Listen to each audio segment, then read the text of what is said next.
কাজে বন্ধু যেন হয় আখিরাতের সাথী। বন্ধু হবে কিসের সাথী?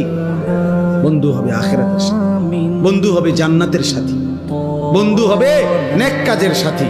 ঠিক আছে ইনশাআল্লাহ? নেক কাজের।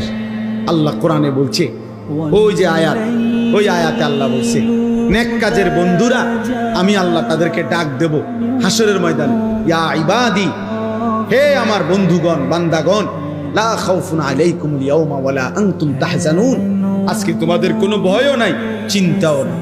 এরপরে আল্লাহ বলবে উদখুলুল জান্নাতা আনতুম ওয়া আজওয়াজুকুম তুহবারুন। বাহ! আল্লাহ বলবে তোমরা যারা নেক কাজের বন্ধু ছিলা, তোমরা বন্ধুরা একে অপরকে হাত ধরাধরি করে গলাগলি করে আমার জান্নাতে ঢোকো। খোদার কসম, এটা কোরআন শরীফ। হ্যাঁ, এমন কি এই আয়াতের তাফসিরে আছে যে স্বামী স্ত্রী তারাও মূলত বন্ধু।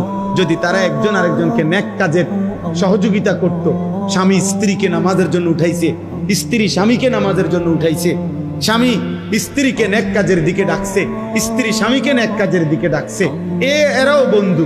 আল্লাহ তাআলা বলবেন এই স্বামী স্ত্রী তোমরাও খুশি খুশি গলাগলি করে হাত ধরাধরি করে তোমরা জান্নাতে ঢোকো।